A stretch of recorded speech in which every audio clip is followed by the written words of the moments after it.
two guys that can do it all. Too much electricity this morning. This is a good time. We're having a lot of fun. I had to do a triple take. Ka-ching! Why?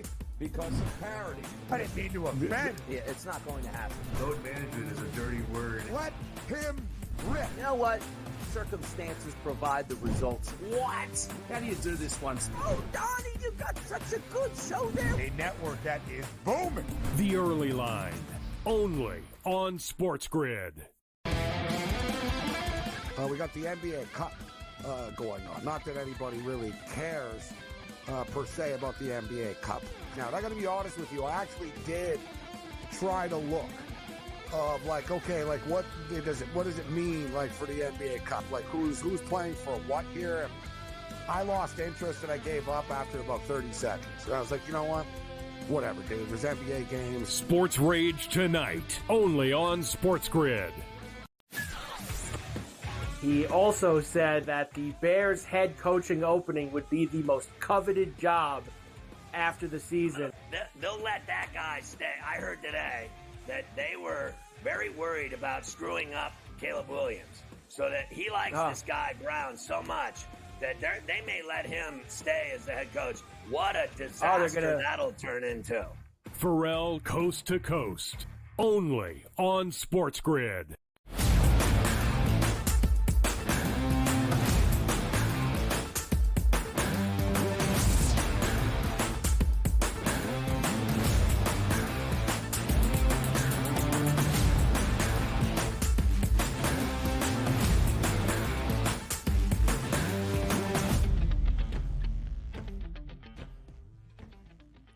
Welcome to hour number 2, live right here on this Monday morning on the Early Line on SportsGrid and all across that SportsGrid network. He is Donnie Rightside. I am Ben Stevens. We continue to sit in the armchair on this Monday and recap a Sunday slate around Week 14 in the National Football League. A few more games to dive through and give our reactions to. And then we will fully react to the college football playoff field in the first year of the 12-team era. What the bracket looks like, the teams that made it into the college football playoff, and what it all means moving forward. It shall be a civil debate.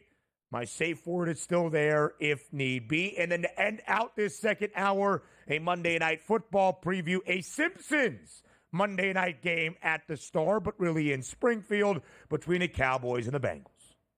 And how about this, too? Pro football in-game tonight. Myself, Joe Lisi, and that's it tonight. So you want Simpsons, you want action, you want, anger, you want apathy. We got it all tonight. But I've said that. But, the new era in college football, let's start there. How about the end of an era? But do you know what the end of an era was last night? Can I ask you that question? Yes, the Eras Tour up in the Great White North. The final one for Taylor Swift. What a magical run it was. Get ready to learn Arrowhead Stadium, buddy. She's going to be there a ton. That is what we can expect. DRS, did the daughter ever make it to an Eras Tour show? Yes. Live in person? Yep, Philadelphia. Awesome. They went to that one and the previous one. Which was the other one? Reputation? I don't even know. I don't remember what the other tour was. But she's been there twice to see Taylor. Couldn't tell you, but that's great stuff. Love to see it. Yesterday, as we go back to what happened in Philadelphia, 2 final points. The Panthers cover for a 5th consecutive game. DRS, this is a team that since Bryce Young was drafted in 2023 has been booked as an underdog in every single game since the start of last year. Before this 5-game cover streak, they were 5-18-2 against the spread. Not even remotely competitive in games they were not expected to be particularly close in. They have played such a better brand of football in the last month and a half. We wondered if Bryce Young came back, would he be doing enough to save his NFL career? Maybe go somewhere else entering his 3rd year and fight for a starting job. Donnie, I think if you are a Panthers fan, although your owner is nuts, your head coach in Dave Canales has this team believing, and Bryce Young has showed a resolve you don't often see from a young guy that was benched as the number 1 overall pick about 19 games into his NFL career. They should have won the game yesterday. Xavier Ligon, as he was diving for a ball that really an NFL receiver should grab, did not come through with the catch. If he did, he rolls into the end zone for what would have been the go-ahead touchdown in the final minute of regulation. Again, the Eagles survive. The Panthers easily cover as a pregame 13.5-point underdog.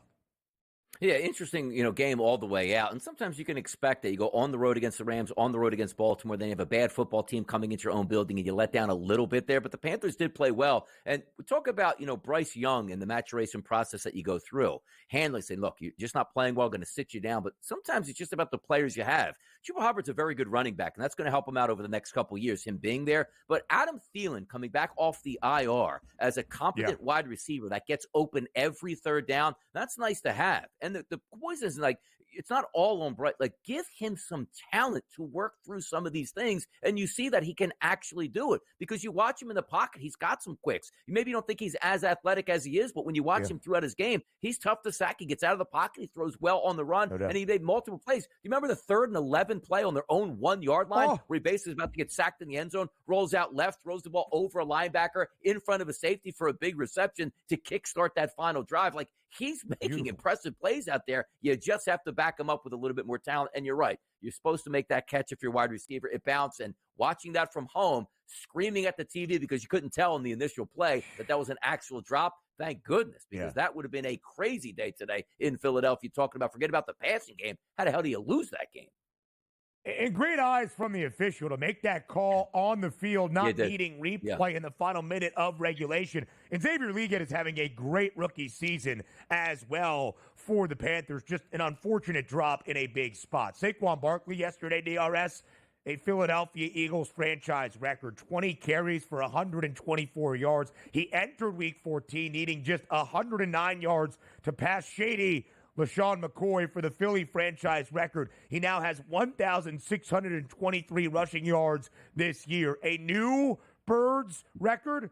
Donnie, he is still on pace with the performance yesterday over the final 4 games for Philadelphia to catch Eric Dickerson for the all-time single-season rushing record set by Dickerson back in 1984, 2,105 yards.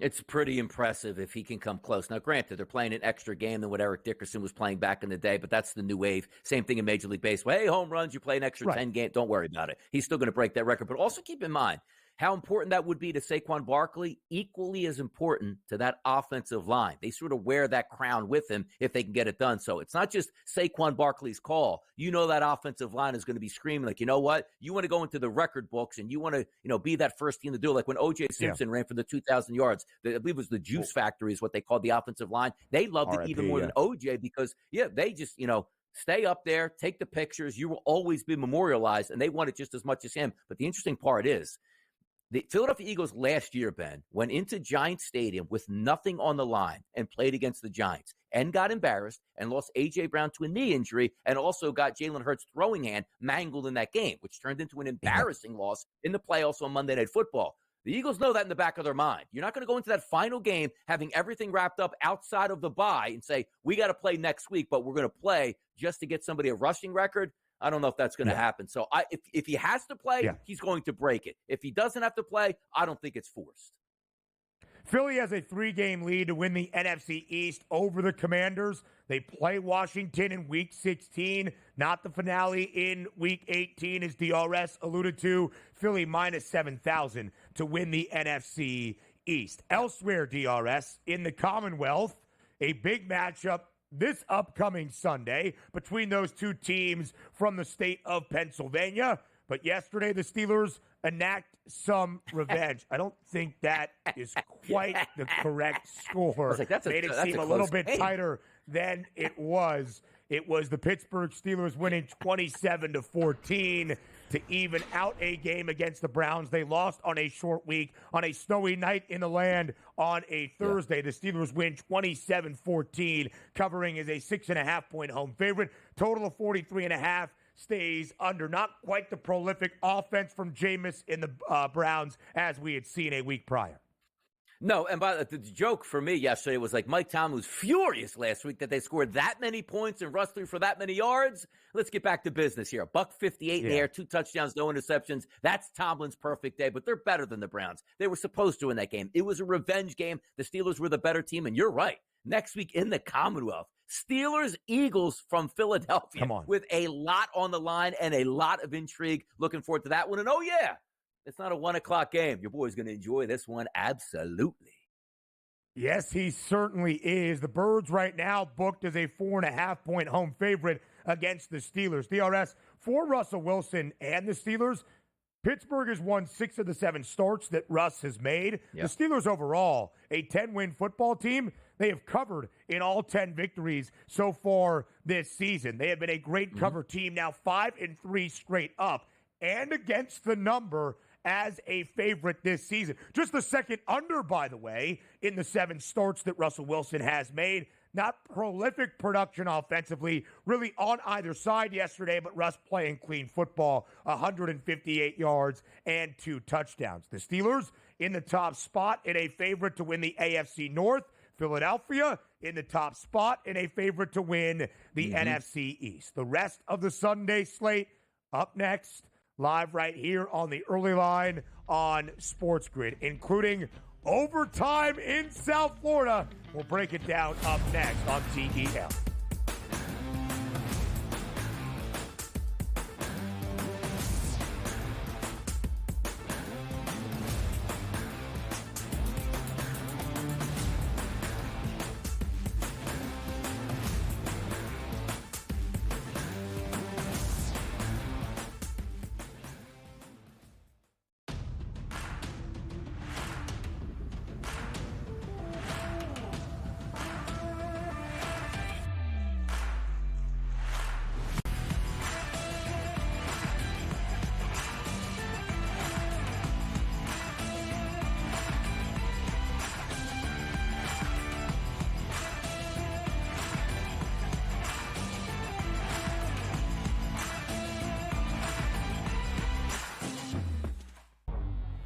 Two guys that can do it all. Too much electricity this morning. This is a good time. We're having a lot of fun. I had to do a triple take. Ka-ching! Why? Because of parity. I didn't mean to offend. Yeah, it's not going to happen. Load management is a dirty word. Let him rip. You know what? Circumstances provide the results. What? How do you do this one? Oh, Donnie, you got such a good show there. A network that is booming. The Early Line, only on SportsGrid.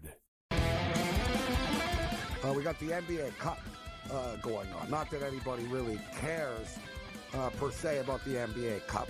Now, I'm going to be honest with you. I actually did try to look of like, okay, like what does it mean like for the NBA Cup? Like who's playing for what here? And I lost interest and I gave up after about 30 seconds. So I was like, you know what?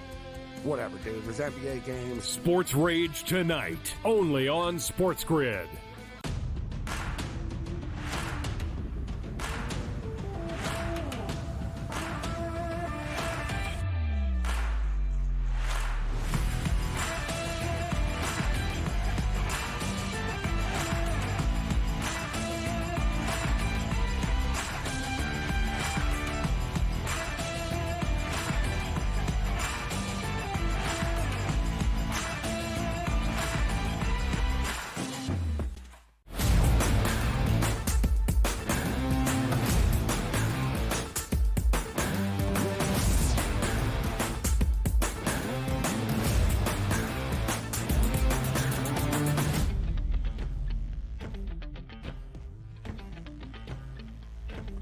The rest of the Sunday slate around Week 14 in the NFL. Just 5 weeks remain in this National Football League regular season with one final game in Week 14. Then, no more buys. 4 weeks left. Everybody in action. If you have hope for the postseason, you got to keep winning games. And that's what the Dolphins did yesterday. Still swimming in overtime, 32-26 against the New York Jets. The Jets do cover as a 6.5-point road dog. A total of 45.5 does go over. What a wild ending it was, DRS. Anders Carlson, who was drafted out of Auburn last year by the Packers, cut in the offseason. Now playing for New York, where Gang Green has had so many kicking issues this year. Hits a 42-yarder with 52 seconds left. He was a perfect 4 for 4 in the game to give the Jets the lead under a minute. But then they kick off. Malik Washington for Miami takes it back to Miami's 46-yard line. A great kick return that sets Tua in the offense up. They get Jason Sanders into field goal range. He hits a 52-yarder as time expires to force overtime. Miami gets the football first in the extra session.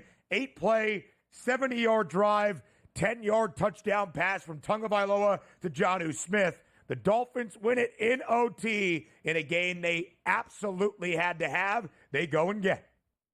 Yeah, Jeff Ulbricht's defense turning into a sieve when it mattered late as well. All that high-priced talent doesn't amount to much here. But this is the game that you were waiting for the Jets, right? Aaron Rodgers, 27 of 39, 339, a touchdown pass, no interceptions here. And then you take a look at the wide receivers that you were sort of building this offense around. Garrett Wilson, 7 for 114. Devontae Adams, 9 for 109, and a touchdown. And you still lost the game because this is what you've done the entire season, Ben. They lose close games when it's a game. They have to make a play here, make a play there, special teams play here. They couldn't make it. This game should have been over once that field goal for Anders was made. Why? Because you kicked the football off, and I was surprised that the Dolphins even returned. I'm like, man, I'm wasting time out here because you're really going to get it back to the 20-yard line? No, returns it almost back to midfield, and away you go with the Dolphins, a clutch kick to get it to overtime, and then a couple clutch plays there. For me, my best bet of the day was over 1.5 touchdown passes for Tua Tagovailoa going into the fourth quarter. He had none at this point. I even bet heavy juice 3 total touchdowns in this game passing, and Aaron Rodgers had 1. I'm like, I'm not even going to get that. You get to overtime, you get bailed out, you get the touchdown pass, which gives you 3 for the game, and 2 for Tagovailoa, and also adding in Jonnu Smith had 3 catches for 44 yards, all on that drive in overtime. The Miami Dolphins live the fight another day, but now it's official. The Jets are out of the playoffs, and for once, I don't think it was Aaron Rodgers' fault, but him just being the lightning rod on that team, he's going to get the attention. Aaron Rodgers, healthy for the entire season on a somewhat healthy Jets team for the most part. They're 3-10. Let that sink in. Yeah, DRS, it's a great point. 331 yards, 2 touchdown tosses for Tua Tagovailoa. He has thrown for at least 288 in 4 straight. The 7 games since his return from injured reserve, Miami has gone over in 5 of 7. The Dolphins have won 3 of their last 4 to stay in at least some optimistic standpoint of a wild card chase in the AFC. And as Donnie said, now made official. The New York Jets are going to miss the NFL postseason for a 14th consecutive year. I will try to hide my smile. It is the longest active postseason drought in any of the 4 major men's professional sports leagues in North America, not just the NFL, but include MLB, NBA, and the NHL as well. DRS, an ugly game was expected yesterday in Nashville. It's exactly what we got. Somehow, Jacksonville wins despite multiple INTs thrown from Mac Jones. My handicap for this game, the Titans shouldn't be laying half a point to anybody in the NFL, let alone 3.5. That was proven yesterday. Jacksonville wins outright, 10-6, as a 3.5-point underdog on the road in Tennessee. Total stays under 40.5. Here's the interesting thing, DRS. Win number 3 for Jacksonville. Trevor Lawrence is out more than likely for the remainder of this season. Jacksonville has been awful all year long. We have said it time and again, basically every Monday for the last 2.5 months. The writing is on the wall for Doug Peterson. Offseason changes seemingly coming our way in Duval County. And yet you would expect this team to quit. They have not. The Jaguars have covered in 6 of their last 7, including the outright victory yesterday in Tennessee.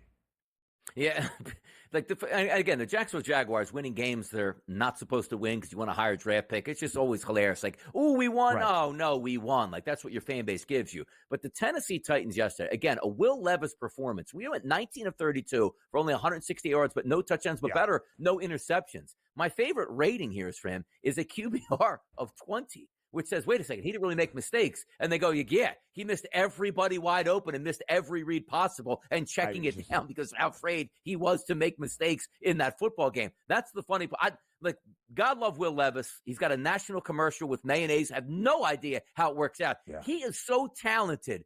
So, like, the physical stature of him, like, he should be an NFL quarterback. That's what you would look at as you say, hey, look, just a meat market. That guy looks like a quarterback. He is pathetic. Yeah. And I love the fact that they keep running him out going like, we actually don't want to win football games. He's not our future quarterback. So why even make a change now? Just keep running him out and lose out and get your quarterback. For sure, but they invested in him with the second overall pick of the second round 2 years ago. Again, he didn't turn the football over as he was often apt to do earlier in the year. You scored 6 points. You lost the game to a 2-win. I mean, it's just as bad as it gets. Tennessee, by the way, 3-10 as well this year. No covers in any of their 10 losses. DRS yesterday in Darren Rizzi's return to the Garden State, the pride of New Jersey. New Orleans wins 14-11. The Giants do cover as a 5.5-point dog. Total under 41.5. The Giants seemed as though they were going to force overtime as well, setting Graham Gano up for a 35-yarder as time expired. Brian Bresee leaps over the line. The defensive tackle leaps over the field goal block, gets over it, and still gets up with his big paw to get the block. Darren Rizzi, the special teams coordinator, getting it done with New Orleans again. Gotta love the New Jersey guy, and the Giants fans should love him as well. They beat their franchise, which makes them only have 2 wins, one step closer to no more GM and no more head coach in New York, and maybe a quarterback. It's trending that way. CFP next.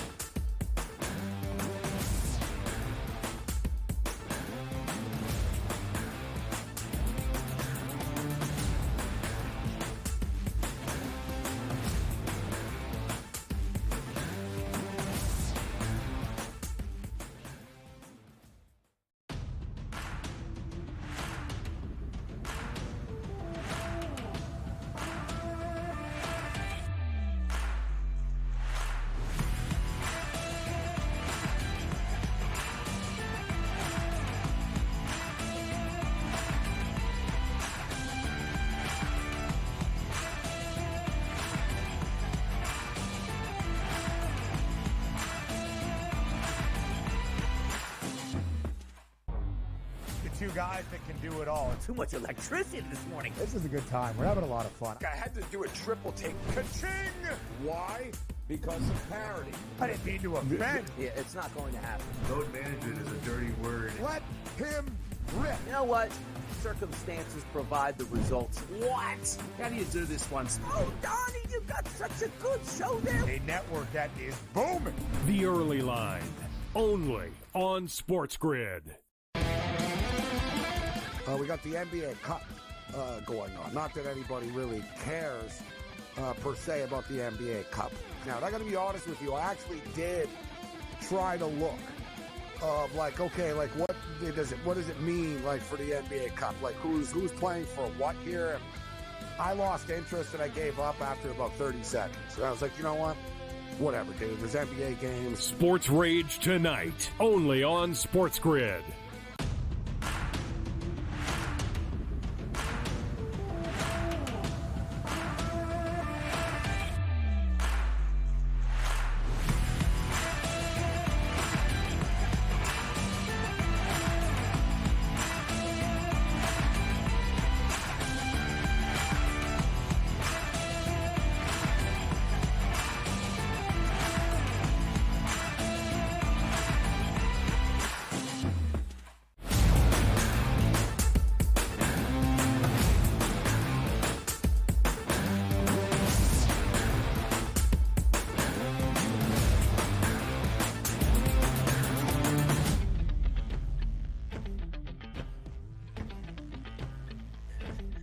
For the first time ever in the history of the 12-team era of the college football playoff, yesterday was Selection Sunday to end out conference championship weekend in college football. The first ever field and bracket of 12 revealed yesterday. Took a while, but we finally got the bracket. And now here we are to debate. DRS, the number one team in the country, Oregon, the only remaining undefeated team in FBS college football, victorious in the Big Ten title in Indianapolis, earns the number one overall seed. Those opening round buys are as follows. Number one, Oregon.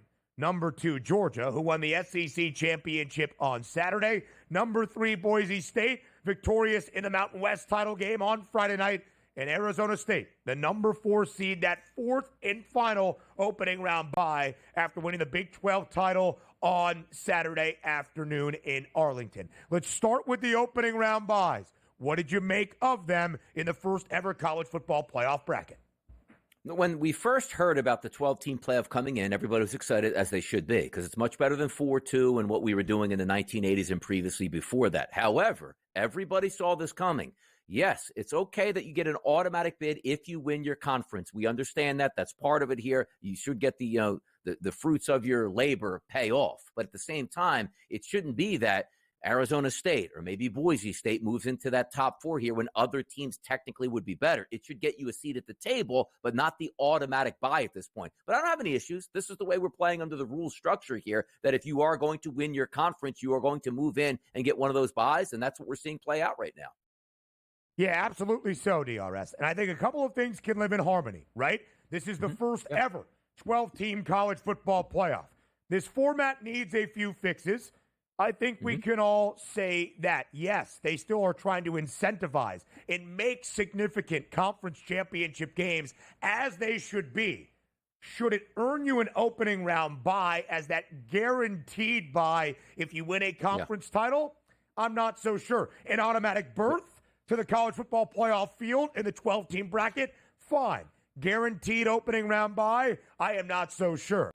But DRS, really, after the final set of rankings on Tuesday, entering conference championship weekend, in the games that we had on both Friday and Saturday night, there wasn't a ton to figure out. The most significant game was Charlotte on Saturday night in terms of teams getting into the field.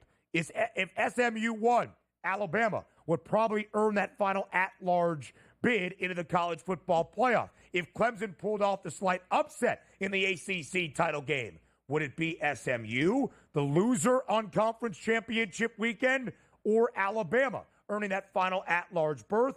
As the committee told us, despite SMU losing on a walk-off 56-yard field goal from Nolan Hauser and Clemson, it was SMU into the college football playoff. So here are the opening round matchups with their corresponding seed line. The top at-large team, the team that came up on the losing end in a great overtime SEC title game on Saturday in Atlanta, that is Texas. They're the 5 seed. They will host the ACC champion, Clemson. They are the 12 seed. Despite Clemson winning the head-to-head in conference title weekend, SMU still in front of Clemson in the rankings and on the seed line. They're number 11. Penn State kept it close for the most part in Indy, but they come up short once again as an underdog. Penn State will host SMU in Happy Valley. Notre Dame was set into that 7 spot. They will host number 10 Indiana in the in-state battle under the watchful eye of Touchdown Jesus. The opening Friday night game in just about 2 weeks, Friday, December 20th in Ohio State, remains at 8. They will host number 9 Tennessee on that seed line in the shoe that opening Saturday of the college football playoff. Yeah, and we'll get our first round of it. We'll see how it goes. But again, if I could just freeze it in time for last week's playoff scenarios that we had, they were awesome to me. Now, granted, again, we're going to bet, we're going to watch, we're going to have some fun. But Clemson, Texas, doesn't do anything for me. Ohio State, Tennessee, absolutely love that. SEC, warm weather team, cold weather, Big Ten team. Let's get it on. Let's have some fun. I love that football game and can't wait to watch it play out. Penn State, SMU, doesn't do anything for me. If you had a different team in there playing Penn State in Penn State, I would have loved that. But SMU doesn't move the needle for me. Indiana, Notre Dame. I want to see Indiana. I would have loved to see Indiana go down to Georgia and play an SEC team. But they're going to get Notre Dame. It doesn't really move the needle all that much for me. So as I look at what I could have had the week before and was so excited for it, I'm still somewhat excited for the playoff, but I'm not really digging these outside of that Tennessee-Ohio State game. I'm sorry for you, DRS. I'm juiced up. More from the CFP next.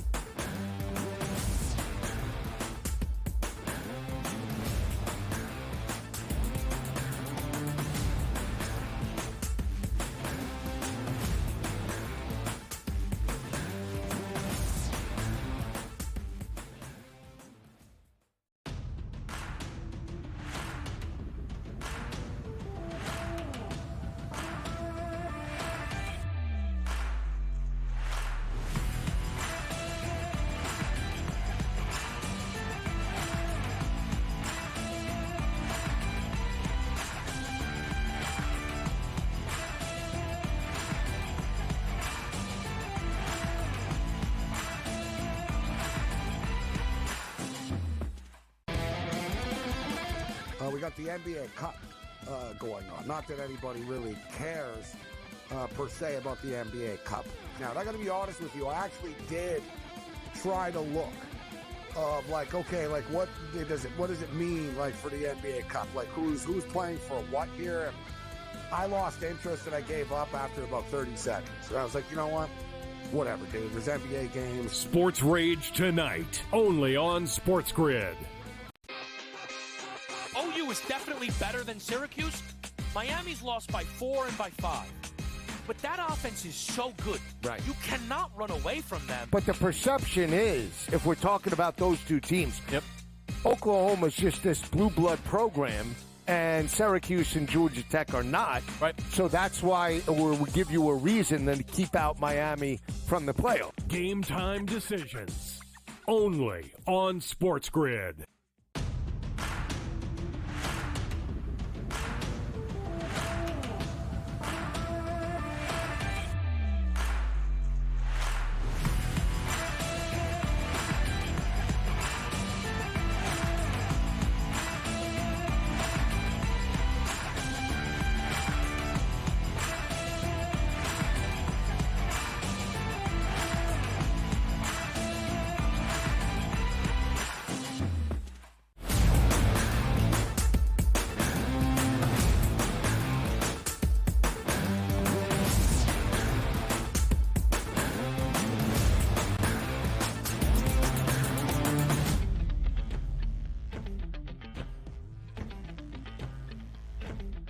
The college football playoff field for the first time in the 12-team era, as you will see the bracket once again, looks as such. Number 1, Oregon. Number 2, Georgia. Number 3, Boise State. Number 4, Arizona State, all earning that first round bye. Our first round matchups.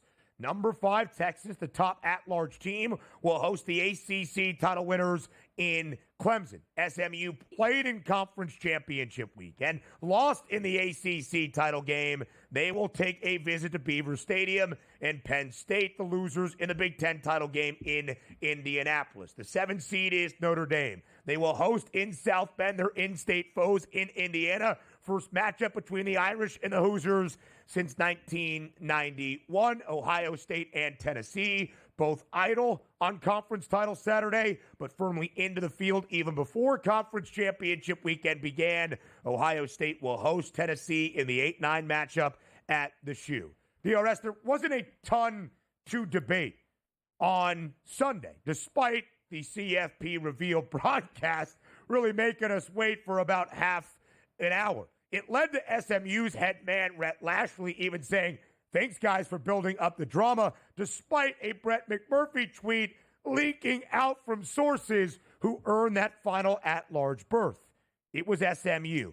They went down in the ACC championship game, but rallied from down by as many as 17 in the second half to force a Clemson field goal at the very end. Nolan Hauser from 56 yards out, the only 50-plus walk-off field goal in the history of the ACC championship game. We knew that the Tigers of Clemson, DRS, could be a bid stealer. They technically were, but not to the team they upended in SMU, but Alabama. Donnie, I know that you wanted the Crimson Tide into the college football playoff. When we reached Sunday, though, in the overall sentiment, it seemed that SMU would be that last at-large team. What was your initial reaction?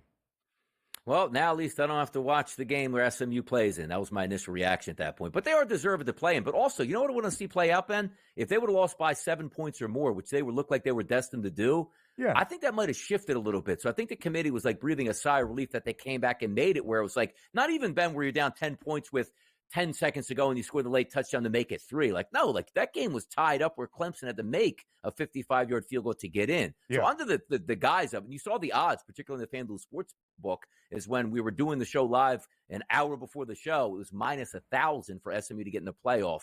And then it dipped a little bit to that like minus 740, which again, in the odds market is still just about a slam dunk they're going to get in. So the intrigue wasn't there once you saw the odds that were posted, but I just think it would have been a little bit different if, let's just say, Clemson even hold on for a double-digit victory over SMU. I don't know if they would have made it in, despite the previous week, what they were talking about. Oh, SMU's in the championship game. We're not going to hold it against them. Yeah, DRS, I would agree, right? I think the overall sentiment was you earn the right to play on conference championship weekend. That should only bolster your resume and not harm it. Although we had seen in years past, in a decade-long history of the 4-team format, winning a conference championship was paramount to appearing in a conference title game. Now, in my estimation, they absolutely made the right call. There has been a lot of comment, DRS, this year on strength of schedule being the overwhelming metric that must be looked at first and foremost, even in front of wins and losses. I vehemently disagree against that. We have shared our own debates, our own words here on this show. So I'm not really going to delve into the hypothetical, which is where the SEC has lived this year, because the actual bracket, in my estimation, got it right in this format for this field. But you might hear from some that pound the table for the SEC or perhaps even the Crimson Tide. That said, like Crimson Tide AD Greg Byrne did yesterday, and then got community noted on Twitter, that what's the point of playing hard football games if strength of schedule does not matter? Strength of schedule does matter. But Alabama did not schedule a gauntlet in their non-con, not like South Carolina, who beat Clemson, or Georgia, who beat Clemson in terms of their non-conference matchups. What was Alabama's undoing was their conference schedule. And in any conference in the country, Group of 5, Power 4, SEC, Big 12, Big 10, ACC, you, as your own program, do not dictate your conference schedule. It is handed to you, often years in advance, by your league office. And out of strength of schedule within the ACC, Alabama's was 10th out of 16 SEC schools. Alabama played 3 SEC teams with an even 500 record or worse, and what was the Crimson Tide's undoing was losing 2 of those 3 games to Oklahoma and Vanderbilt, 2 teams at 6-6 this year. And the most damning result, DRS, was going to Norman as a 2-touchdown favorite and losing by 3 touchdowns, 24-3. The losses were the undoing of Alabama, not a non-conference strength of schedule or even their quality of wins that I think were slightly inflated, and I have the numbers to back it up. But that's why Alabama is not in the college football playoff field of 12. Not strength of schedule or the fact they should not schedule harder opponents in non-conference action moving forward. It was losing to their conference opponents who were not very good this year.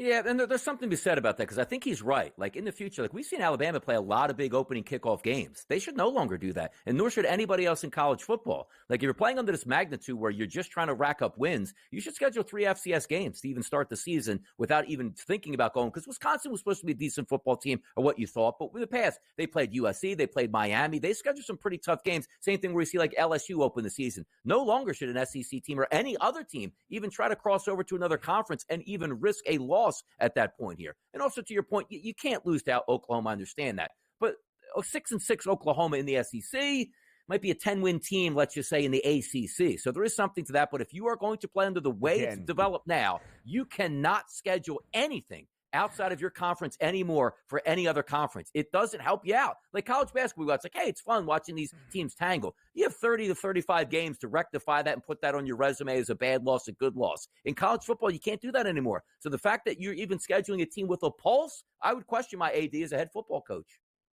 So, DRS, again, you're delving in the hypothetical. A 6-6 SEC team that is Oklahoma, who 3 of their 6 wins this year came against Temple, Houston, in Maine. Come on, brother. That's not a good team. Yeah, that's out of conference. No there way. You go. Alabama needs to win a game they should have won, and they did not win it. Donnie, their 2 SEC wins are Alabama and a sub-500 Auburn team. That's not a good football imagine team. If they played, that's the reality of the situation. Florida and I'll finish State, with this. like, there's a lot of bad football As teams. Missouri did, Florida State was a big win for Florida, a team that you would like to bolster up. Here's the point. If Alabama had played Wisconsin, and that was one of their 3 losses, they did play Wisconsin, then that loss maybe not as damning, despite the Badgers finishing below 500. If Alabama had played throw in insert X power conference opponent like a Clemson early in the year and lost, that loss would not be nearly as damning. Notre Dame lost to NIU in non-conference play. Everything is non-conference for the Irish, but that's not nearly as damning. It's the fact that Alabama in its conference schedule lost to the teams it should not have. And sometimes ranked victories don't mean nearly as much. You know who else is one of 4 teams with 3 or more ranked wins this year? Kansas, a team that finished sub 500. And nobody was bolstering the Jayhawks' resume as a potential college football playoff team because KU had 3 ranked victories. Again, the committee got it right. We'll look at the early lines for the college football playoff and not just the opening round, DRS. And here's where things get really interesting in my estimation and where I think I can buy you back in terms of excitement. The path now in a college football playoff to winning a national championship or appearing in a semifinal. We'll do that up next. Mr. Expansion's back, I can tell, here on the early line.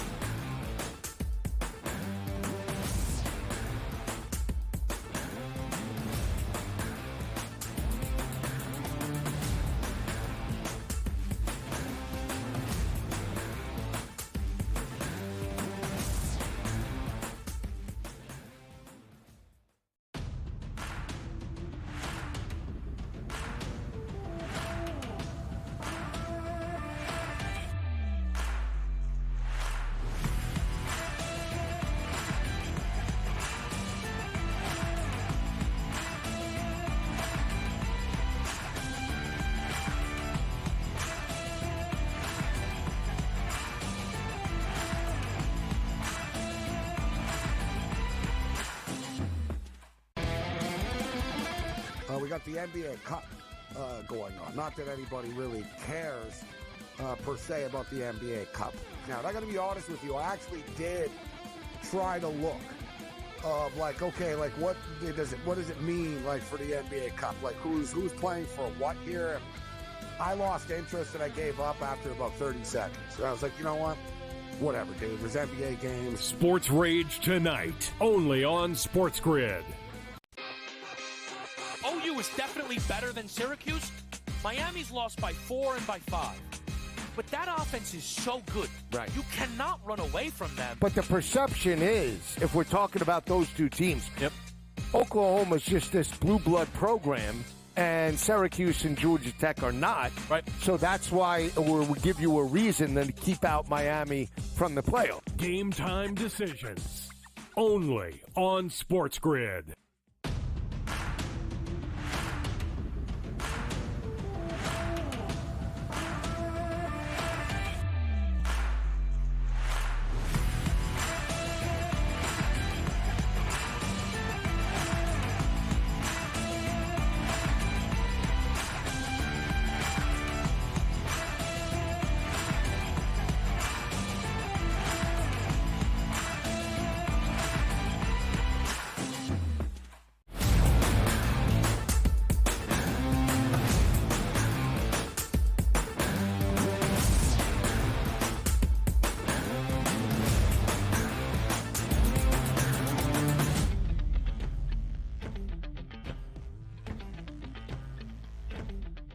The first ever 12-team college football playoff field and bracket is now officially out.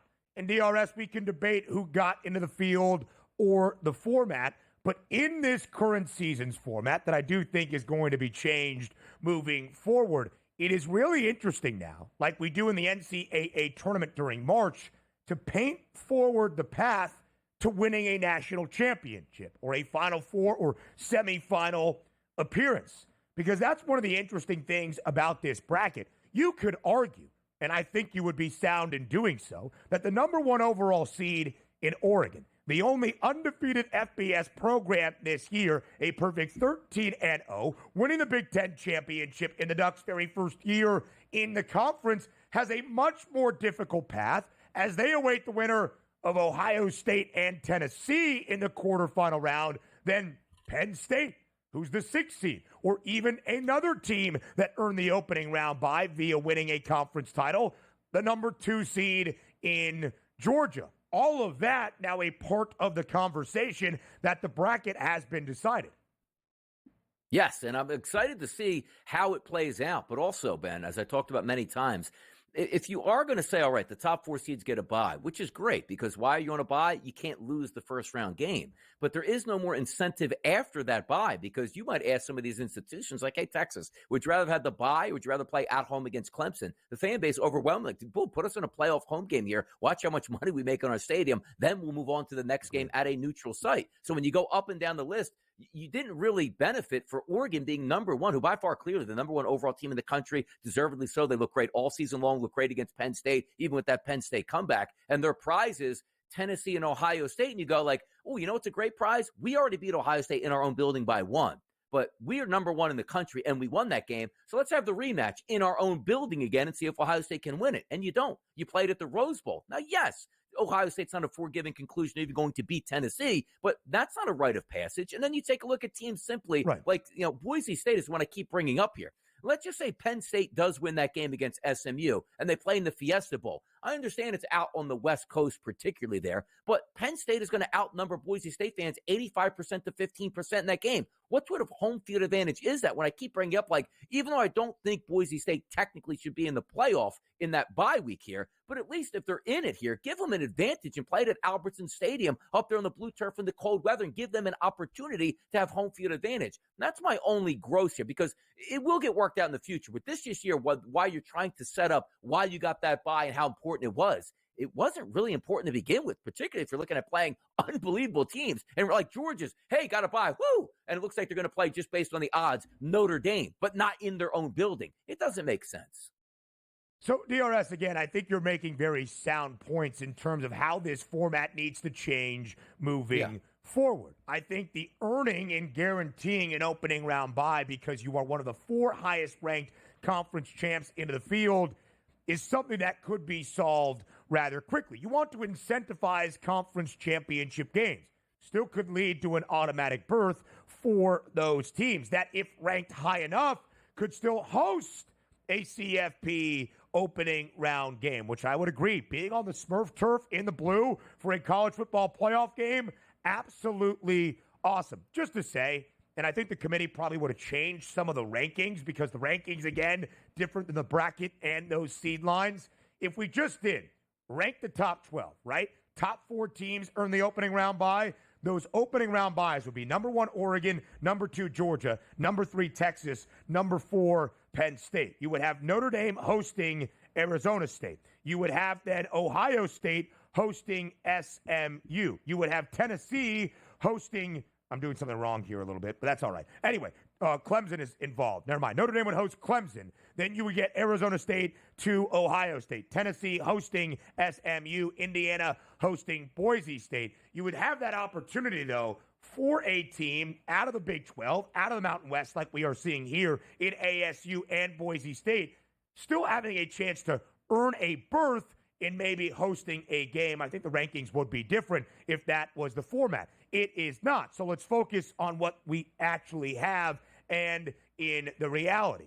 Texas is that national championship co-favorite alongside the team they lost to twice this year, including in the SEC title on Saturday, that being Georgia. Oregon is the top team, but with that third best price, only by 20 cents, I understand, to win a national championship. Ohio State, despite the embarrassment in the game against Michigan, still has the 4th best price, DRS, to win a national championship at 5-1. And I'll tell you one of the first bets that I made in terms of this CFP bracket, Penn State to make the semifinals, to win their opening round game inside Beaver Stadium against SMU, and then to play, because we do not have reseeding at any point, Boise State in the Fiesta Bowl in that quarterfinal matchup. Win that game, you would estimate that Penn State is at least a touchdown favorite, as they are a touchdown favorite and a hook right now against SMU. I bet the Nittany Lions, DRS, to reach the CFP semis at a minus 172 price. The price is now already minus 178. It's crazy. And you're right about that. With the big winner of all this has always been Penn State. Even last week, as it measured up, looks like they were going to draw Boise State in round number 2. And even with the upsets there, technically in the championship games, you see Penn State, which I love the theater that plays out. Because here's what goes into it. Anytime James Franklin is an underdog, he has no chance to win that football game. Absolutely zero chances. Yep. But now he's going to be a touchdown favorite in round 1. He's going to win that until like, thought I couldn't win the big game. Then he's going to take on Boise State as more than a touchdown favorite. Then that'd be like, I thought I could win the big game. Maybe he says to Penn State, and they'll buy into it, I should be the highest paid coach in the history of college football for what I'm doing for this institution, only to get absolutely rocked once we get to the semifinals when they will be an underdog in that game. So it's fun to watch it play out for Penn State. And sometimes it is just the luck of the draw, which we get back to. Oregon's waiting on Tennessee and Ohio State, while Penn State's like, we get SMU, a warm weather team, in our cold weather at home. We should win that. And then we get Boise State, not even in their home building, in a neutral site game, which our fans will overwhelm that place. Boy, they are the big winners today, Penn State.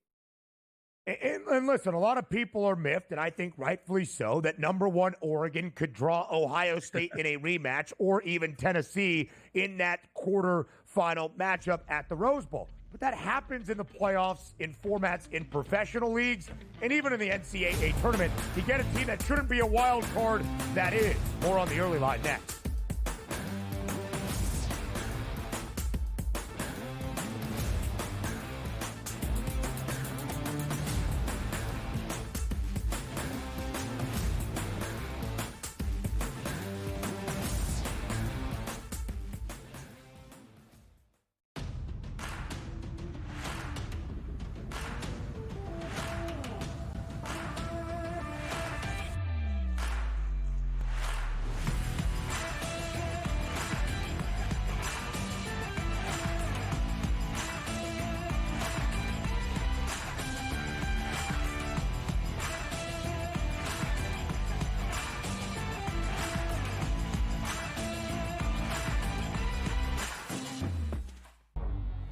Two guys that can do it all. Too much electricity this morning. This is a good time. We're having a lot of fun. I had to do a triple take. Ka-ching! Why? Because of parity. I didn't mean to offend. Yeah, it's not going to happen. Load management is a dirty word. Let him rip. You know what? Circumstances provide the results. What? How do you do this once? Oh, Donnie, you got such a good show there. A network that is booming.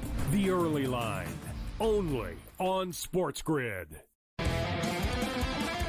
We got the NBA Cup going on. Not that anybody really cares per se about the NBA Cup. Now, I'm going to be honest with you. I actually did try to look like, okay, like what does it mean like for the NBA Cup? Like who's playing for what here? And I lost interest and I gave up after about 30 seconds. So I was like, you know what? Whatever, dude. There's NBA games. Sports Rage tonight, only on SportsGrid.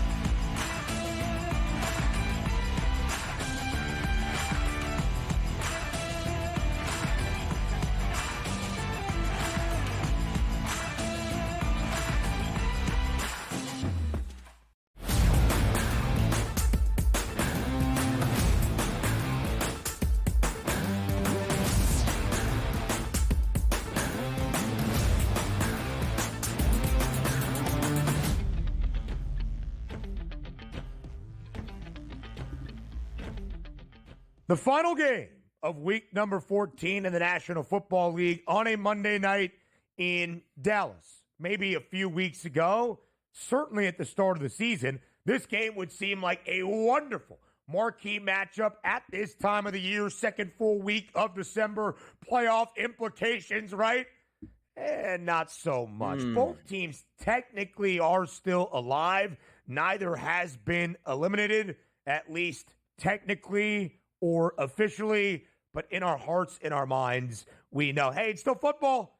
5.5-point spread, DRS, in favor of the Bengals on the road in the Star tonight. Over-under is 49.5.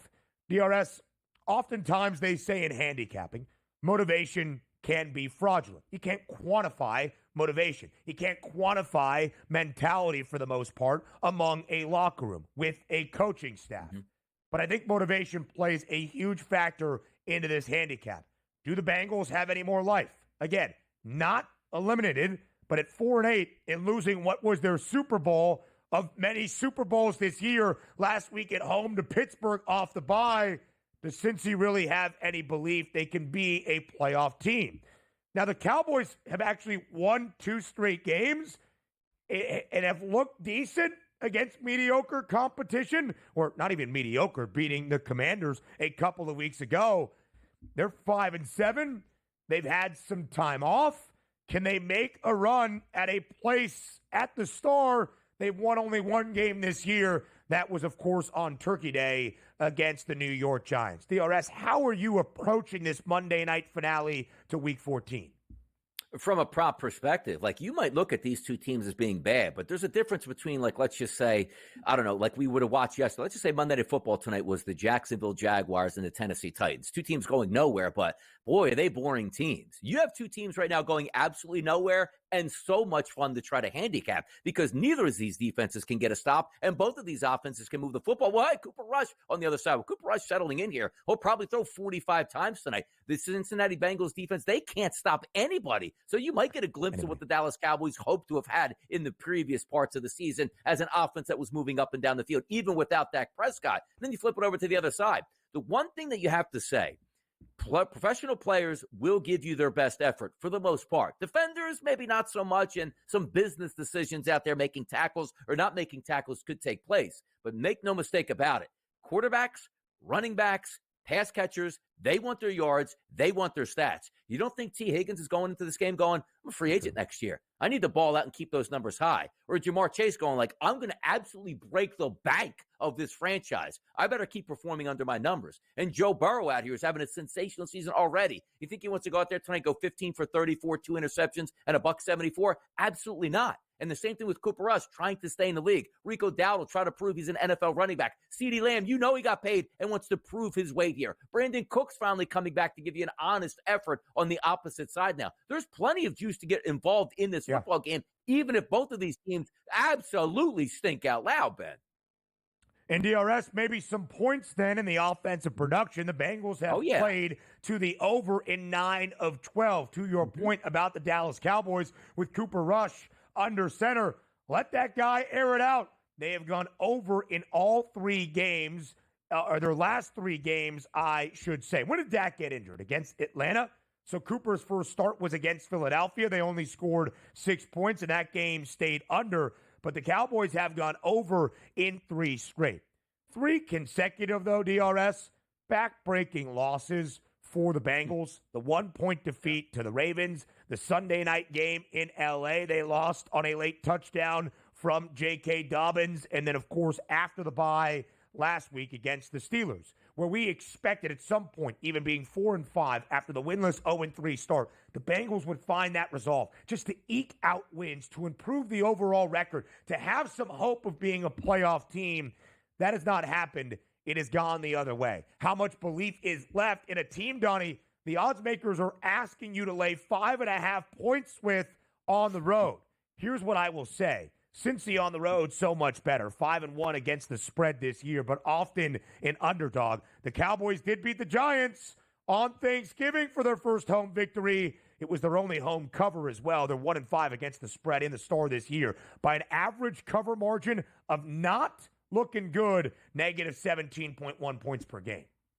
Yeah, and yes, we understand the struggles that Dallas had for the majority of the season at home, but also keep in mind, that pass attack for Cincinnati is going to a dome tonight. It's not December in Cincinnati, 30 degrees, 20-mile-an-hour winds. You should be getting pinpoint accuracy on both sides tonight with weapons and bad defenses. Let's make some money, baby.